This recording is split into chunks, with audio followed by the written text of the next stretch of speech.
करता हूँ। और फीमेल की हमारे यहाँ ऑलरेडी एक फीमेल काउंसलर हैं जिनका नाम आकांक्षा सिंह है, और हमारे यहाँ सर हैं श्री प्रकाश सर हैं, जो हम लोगों को मेंटल हेल्थ पे एक्सपर्ट भी हैं सर, और BHU के साइकेट्रिक डिपार्टमेंट से रिसर्च भी कर रहे हैं सर। आप लोगों को इसके बारे में बहुत अच्छे से बताएंगे, तो सर के लिए भी ताली हो जाए। तो आप लोगों को क्या मैंने बताया, किशोर अवस्था के बारे में, लेकिन हम सारे टॉपिक को आज कवर कर नहीं पाएंगे, तो हम लोग क्या करेंगे, एक टॉपिक को मैं उठाता हूँ, न्यूट्रिशन, बहुत ज़्यादा इम्पोर्टेंट खान पान के बारे में। तो अच्छे इसमें बताओ कितने लोग सुबह का नाश्ता करके आते हैं? सभी लोग नाश्ता करते हैं। नाश्ते में क्या लेते हैं?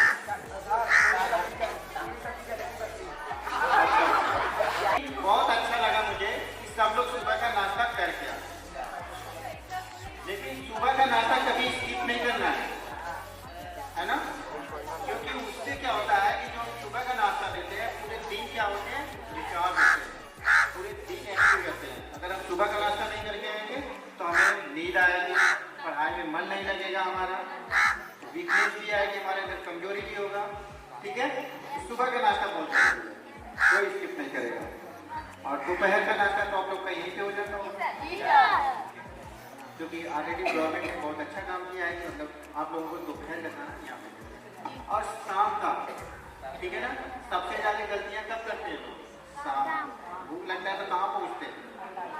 घंटा रोज पहुँचते हैं। कुछ लोग कहाँ जाते हैं, रोटी खाते हैं, है ना, स्पाइसी चीज़ लेते हैं, क्या उससे पौष्टिकता मिलती है? कोई पौष्टिकता नहीं। बाद में जब खाना चाहिए आप कोई चीज़ रखो, लेकिन थोड़ी से 1 घंटा पहले खाना, क्योंकि खाना अच्छे से डाइजेस्ट होता है। अगर डाइजेस्ट नहीं होगा तो क्या होगा, दिक्कत होगी, क्योंकि रात में हम क्या करते हैं, सोने जाते हैं। तो अगर हम कोई कैलोरी लॉस नहीं करेंगे, ओनली हम खाना ले लिए, खा लिए, क्या उससे हमें क्या दिक्कत होगी? भूख नहीं लगेगा, सुबह हमारा पेट खराब हो सकता है ना, काफ़ी वीकनेस भी हो सकता है। तो हमें क्या करना है, अच्छे खान पान के साथ साथ में हमें एक्सरसाइज भी करनी है। ठीक है, अब हमें क्या क्या खाना चाहिए? 5 पोषक तत्व होते हैं।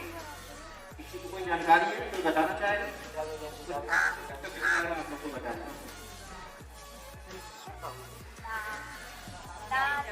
कोई बात नहीं।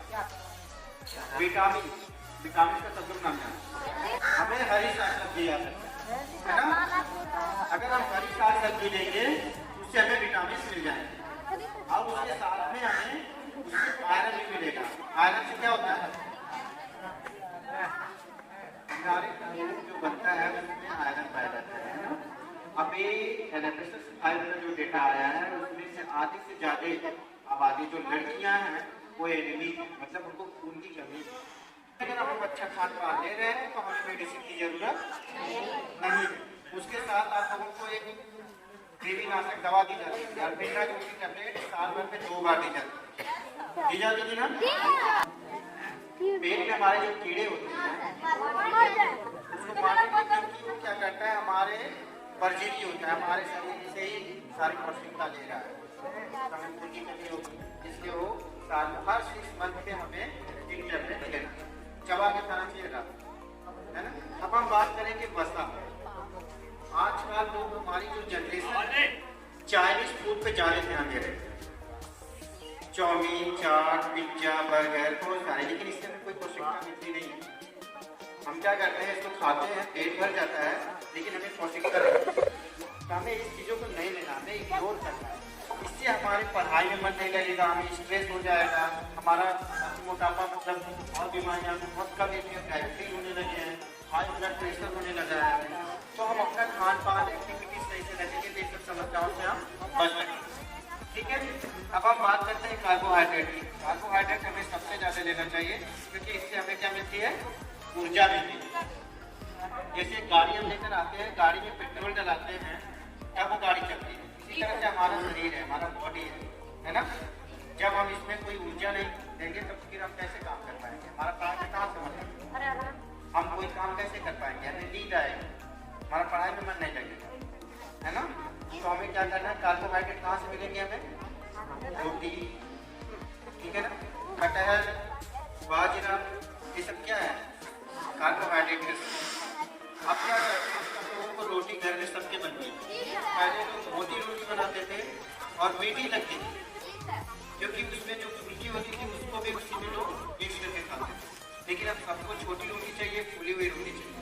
क्या करते हैं, उसको चलने से चाल लेते हैं। जो विटामिन B12 होता है वो तो बाहर, और सब लोग अब मोबाइल नहीं कर रहे हैं, मैक्सिमम टाइम अपने घरों में बिताते हैं। मोबाइल आ गया, मोबाइल का जमाना आता है, तो अपने लोगों से नहीं बात शेयर कर पाते। तो उससे क्या होता है कि हम घर में पड़े रहते हैं, तब भी हमें विटामिन डी नहीं मिल पाता।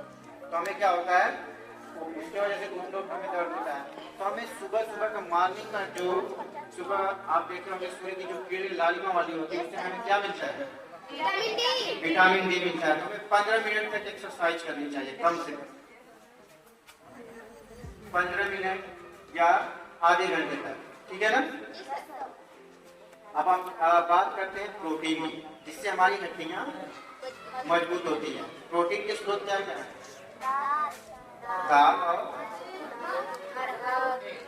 ठीक है। सोयाबीन जानते हो सब लोग, सोयाबीन में रहता है दूध या दूध से बनी हुई चीजें। ये पांचों पोषक तत्व हमें खाने में लेना, ठीक है ना। सबका खाना है मैंने पहले बता दिया है, और डेली कम से कम 2 लीटर से ऊपर पानी करोगे सब लोग। अब हम आप लोगों को कुछ फिगर में, तो मैं ज़्यादा आप लोगों के बीच में नहीं बात करूंगा, क्योंकि हमारे बीच में बहुत सारे टॉपिक होते हैं और टाइम भी कम है, तो मैं बहुत ज़्यादा नहीं बात करूंगा। चाहूँगा कि सर आए और अपनी बात रखें।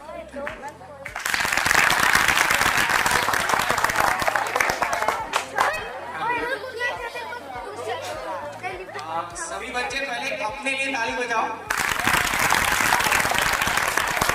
कि ये जो कार्यक्रम हम करने आए हैं आपके लिए करने आए हैं, ना कि सिर्फ अपने लिए, ठीक है। वो इस स्कूल में जो हम लोग कार्यक्रम करने आए हैं, हमारा उद्देश्य क्या है कि आप सबसे पहली चीज है कि स्वस्थ रहें। स्वास्थ्य जरूरी रहेगा, स्वस्थ रहेंगे तब आप पढ़ाई भी अच्छे से कर पाएंगे।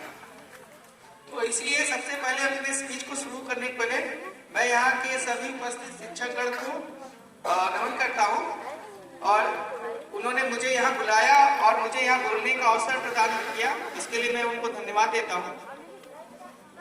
मैं शिव प्रकाश PHU में मनोचिकित्सा विभाग, जहाँ पे मानसिक रोग से संबंधित जो समस्याएं होती हैं, जिसका इलाज वहाँ पे होता है, मैं वहीं से PhD कर रहा हूँ, रिसर्च कर रहा हूँ।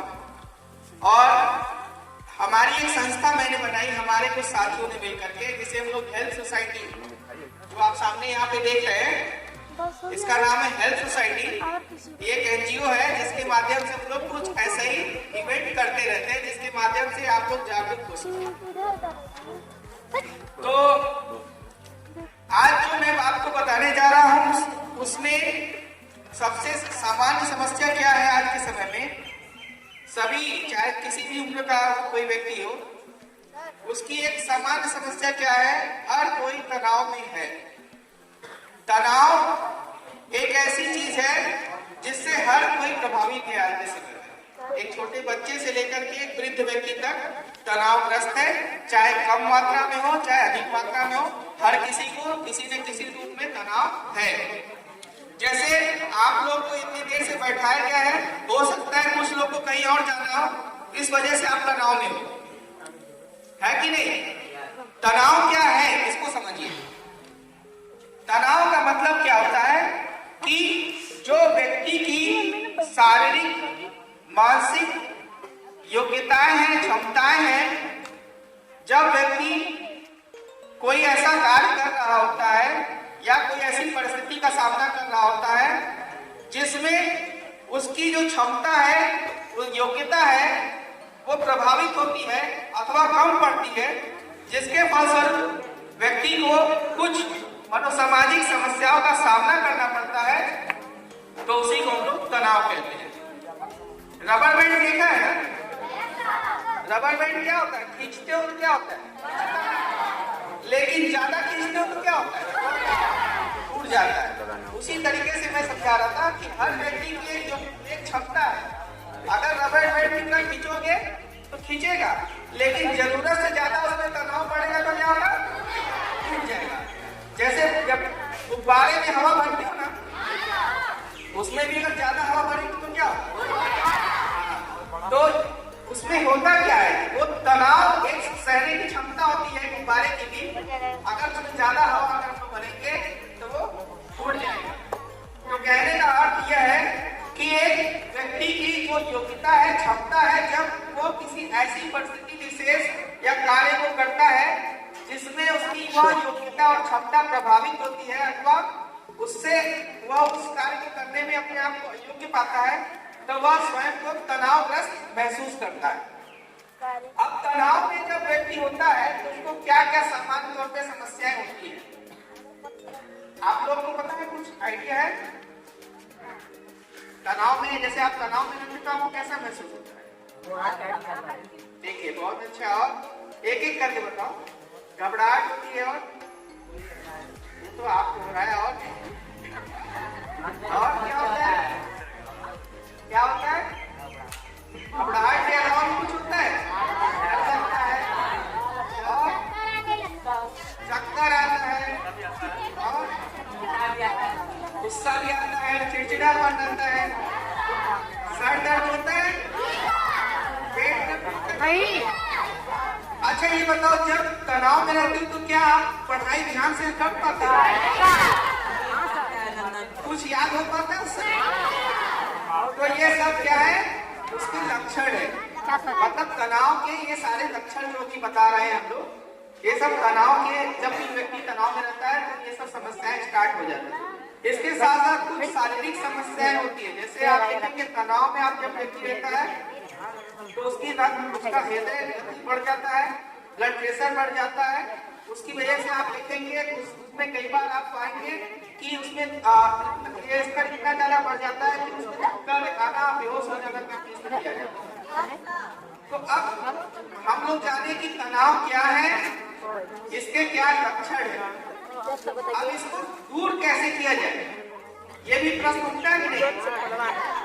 तो तनाव दूर करने के लिए सबसे जरूरी कुछ हम तकनीक आपको बताना चाहेंगे कि इसके माध्यम से आप लोग अपने तनाव को दूर कर सकते हैं। हो सकता है कि कुछ चीजें पहले से ही आपके टीचर और मैडम ने बताई होगी कि कैसे हम लोग तनाव को कम कर सकते हैं। तो सबसे जरूरी चीज क्या है कि तनाव किस चीज से आपको ज्यादा तनाव हो रहा है। मतलब क्या है कि पहले उन कारणों से पहचाने जिससे कि हमें तनाव हो रहा है। अब पहचान गए कि तनाव इसकी वजह से हो रहा है, ठीक है? जैसे एक एग्जाम्पल ले लीजिए कि तनाव में गुस्सा भी बहुत आता है ना? किसको किसको गुस्सा आता है यहाँ पे ज्यादा?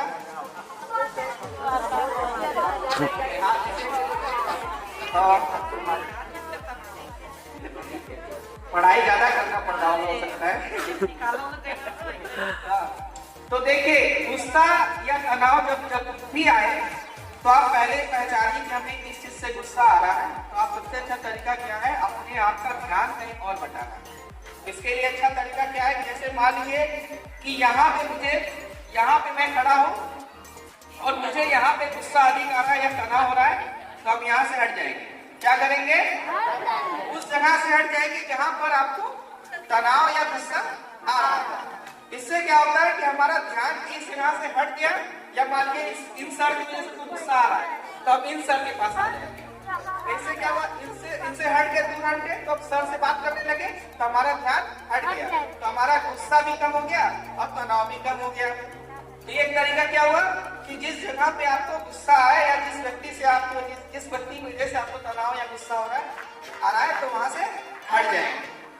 तो एक इसे हम लोग डिस्ट्रैक्शन टेक्निक कहते हैं, ठीक है?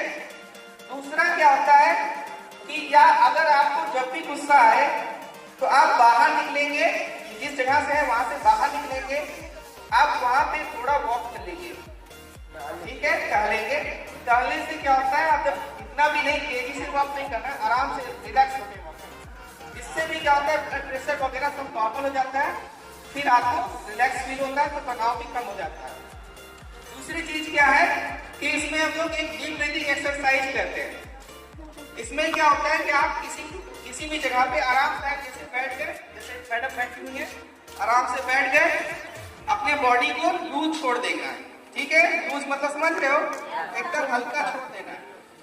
और फिर क्या करना है, गहरी सांस लेनी है, आंख बंद करते हुए सांस लिए, रोके, 5 तक गिनती करेंगे मन में। कितने तक? ठीक है, धीरे धीरे 1 2 3 4 5 किया, फिर धीरे धीरे सांस छोड़ेंगे। इस समय हमारा ध्यान क्या होना चाहिए, जो सांस में हवा जा रही है उस पर ध्यान रखना है।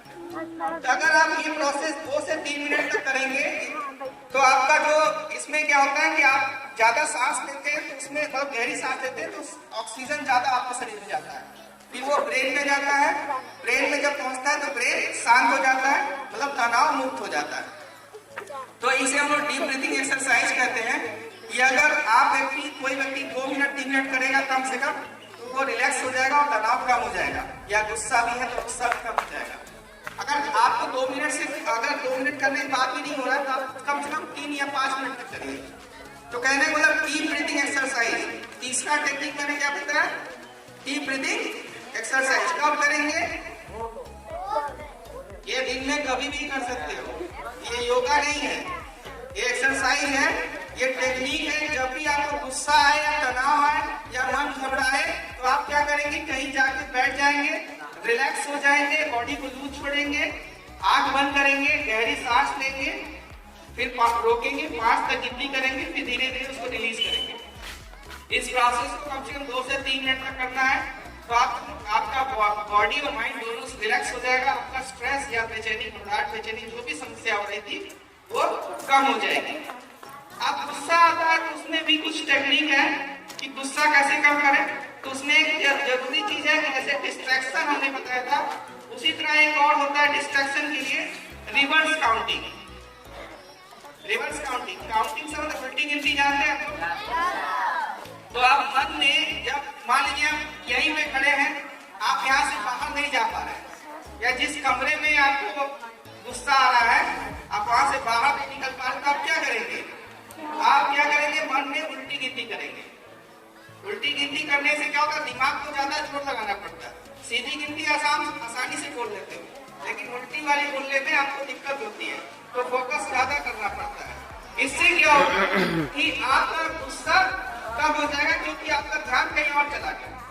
ठीक है, जिसे हम लोग रिवर्स काउंटिंग कहते हैं। क्या कहते हैं? अब मान लीजिए कि आपको और भी ज्यादा गुस्सा आ रहा है, आप कंट्रोल नहीं कर पा रहे, तब आप 1 गिलास पानी ले लेंगे, ठीक है, और आराम से धीरे धीरे घूट करके पीजिए। इससे क्या होता है, जब पानी पीते हैं तो बॉडी ठंडा होता है, इससे भी ध्यान भटकता है, लेकिन सबसे जरूरी चीज है इससे भी क्या होता है, शरीर गर्म हो जाता है कि नहीं। आप उसको क्या करेंगे, ठंडा करने के लिए पानी पी लेते हैं, दिमाग थोड़ा ठंडा हो जाता है। इसीलिए लोग नहीं बोलते हैं कि पेट वाले का गिलास ठंडा पानी पी लो, दिमाग ठंडा करता है। तो एक ये होता है ड्रिंक वाटर टेक्निक, इससे भी गुस्सा कम हो जाता है। ठीक है, तो पहले क्या मैंने बताया, डिस्ट्रैक्शन की जिस जगह से आप जो गुस्सा आ रहा है वहां से हट जाएंगे। दूसरा क्या बोला कि आप बाहर निकलिए, टहलिए। तीसरा बोला डीप ब्रीथिंग एक्सरसाइज करिए। चौथा क्या बोला, पानी पीजिए। और पांचवा एक डीप ब्रीथिंग एक्सरसाइज भी बताया था, है ना। डीप ब्रीथिंग एक्सरसाइज कब करना है, जब भी आपको गुस्सा आए, घबराहट, बेचैनी कुछ भी हो, तो ये वाला एक्सरसाइज तब हमेशा करना है। ठीक है, 2 से 3 मिनट कम से कम जरूर करिएगा। और सबसे आखिरी में सबसे मजेदार तरीका क्या है कि आप लोग मुन्ना भाई प्रीवियस फिल्म देखे, ठीक है, तो उसमें क्या होता है कि उस फिल्म में एक हॉस्पिटल में सबसे बड़े पद पे होते हैं प्रोफेसर अस्थाना। तो जब भी उनको गुस्सा आता है तो वो क्या करते थे, जब भी वो गुस्सा आता था तो हंसने लगते थे। ठीक है, इसे हम लोग लाफिंग थेरेपी कहते हैं कि जब भी आपको गुस्सा आए तो आप क्या करेंगे, हंसने लगेंगे। सबसे अच्छा तरीका हंसिए, हंसने से क्या होगा, मन खुश हो जाता है, गुस्सा अपने आप भाग जाता है। तो सबसे अच्छा तरीका क्या है, ये भी है कि ठीक है, जैसे मान लीजिए आपका कोई दोस्त है, आपका नाम बिगाड़ करके बोल रहा है, चिढ़ा रहा है आपको, तो आप क्या करेंगे, हंसिए, खूब हंसिए, उसको बोलने दीजिए। ठीक है, इससे होगा क्या कि वो भी परेशान होकर के चला जाएगा, आप खुश रहेंगे। ठीक है, तो आपको परेशान करना है, उल्टा हंसना है वहां पे। तो ये भी बहुत अच्छा तरीका है जिससे कि हम गुस्से को, तनाव को कम किया जा सकते हैं। तो मुझे उम्मीद है कि आप लोग तनाव और गुस्सा को कंट्रोल करना आप सीख गए हैं। निश्चित रूप से यह हमारे किशोरावस्था के बच्चों के लिए बहुत लाभदायक है और हम चाहेंगे कि आगे भी कम से कम 2 महीने या 1 महीने के अंतराल पर आप इस तरीके की चीज़ें करते रहेंगे तो बच्चों को मोटिवेट भी होंगे, तो सीखने को भी अच्छा मिलेगा। बहुत बहुत धन्यवाद सर।